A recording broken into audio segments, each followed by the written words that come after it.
Imagine every thought in your mind had to sit down for a job interview before you let it live in your head every day. You'd probably ask it one question: why should I keep you? Today, we're interviewing the thoughts that have been living rent-free in our minds. Fear, why should I hire you? Fear says, I'll keep you safe. And you say, sometimes, but you've also kept me from opportunities I was ready for. The lesson: fear can be a good advisor, but a terrible boss. It can hold you up from the things that you were truly meant to do, to try. Yes, sometimes it could keep you safe, but is it good to rely on all the time? No, because we want to explore as humans. Doubt, why should I hire you? And doubt says, I'll make sure you're prepared. And then I say, preparation is helpful, but you talked me out of more dreams than you've protected. The lesson? It's okay to question yourself, to question the motives, to question the direction. Is it worth it?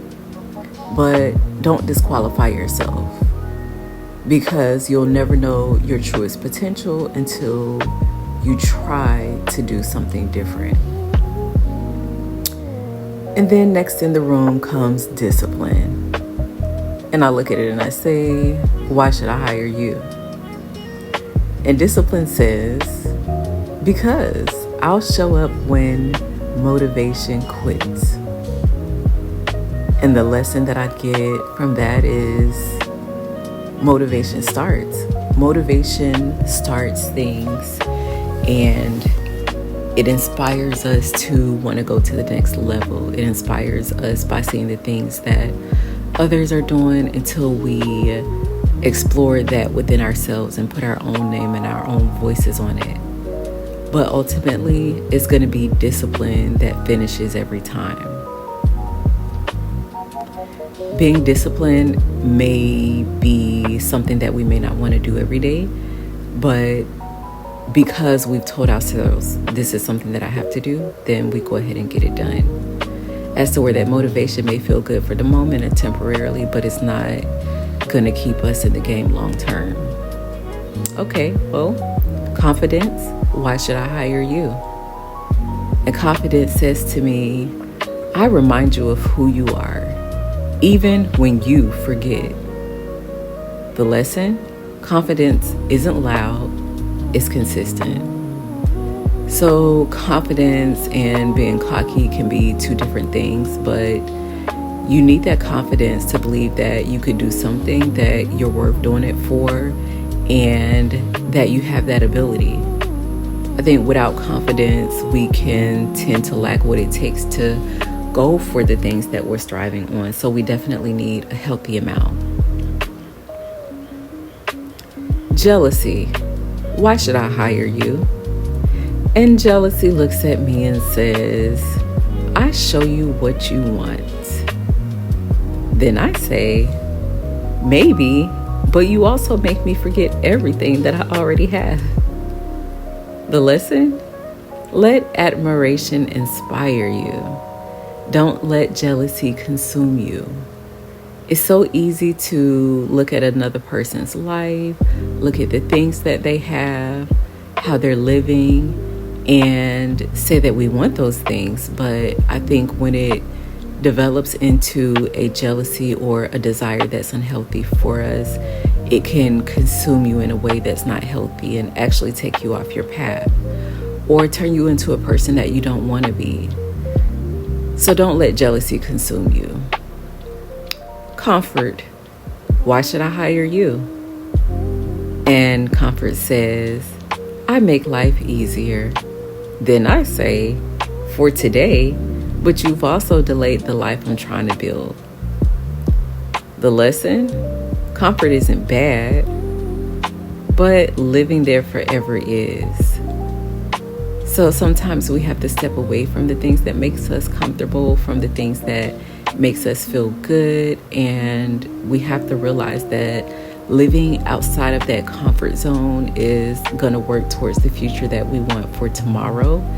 It may not always necessarily feel good in the moment. It may not be the thing that we want, but when we learn to step outside of our comfort zone, we learn how to strive after those goals and those things that's going to push us much further in life and get us to the next level. So when we look up in 5, 10, 20 years, we could be like, I'm glad that I did that thing, that I stepped outside of my comfort zone. Gratitude. Why should I hire you? And gratitude says, because I'll help you enjoy what success can't buy. That's such a powerful thing, because we may feel like when we get a lot of money, all of our problems will be solved and things will be much better. But there have been so many successful people that get the money and they get the materials, but soon come to find that they're just still not happy, because that simple thing called gratitude is what makes life worth living. Gratitude changes what we notice. So just noticing the little things, our ability to be able to use our bodies to whatever capacity that we can. The ability to go out in nature and enjoy the sky, the rain, the sunshine. To be able to be grateful for the people that we have in our lives, our family, our loved ones, and the many blessings that we have. Things that if we're not careful, because they're so small, we could miss the opportunity and look over them and become ungrateful. And sometimes when we get in a situation where we don't have those things anymore, then we start to notice. But notice those things while you have them and appreciate them. Purpose. Why should I hire you? And purpose says, because when I'm in charge, everything starts making sense. And that's the best blessing of it all, is having purpose. It's just knowing what it is that you want to do. Even if you may not know what your purpose is from the very beginning, that's okay.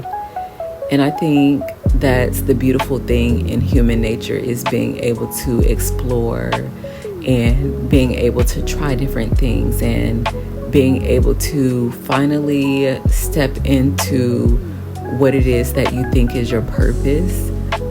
I don't think that we're all going to have it figured out, even when you have a general idea. It's being creative. It's the trying process, the exploring process that allows things to be different and allows us to find what is our purpose. Our purpose gives pain somewhere to go. So when we're just focused on the pain and things that happen in our situation, we're not able to look at our purpose and see how can we reuse that energy to help us and to help others around us in a way that benefits us, in a way that helps us grow and thrive and just become these beautiful beings that we were naturally meant to be.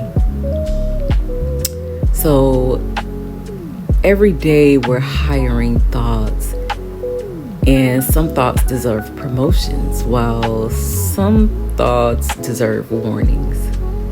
But just being able to recognize that, to look through that and know that we can filter it. Some thoughts actually need to be immediately fired, because whatever stays in your mind long enough eventually starts running your life.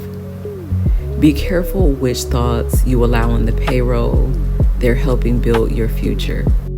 If you could look at your thoughts like a job interview and they come in and tell you what they have to offer you, would you keep everyone?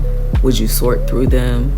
The thoughts that you've had now, yesterday, moving forward, how are you going to keep the thoughts or hire the ones that work for you? Because that's the only thing that matters in the end. Are your thoughts really working for you?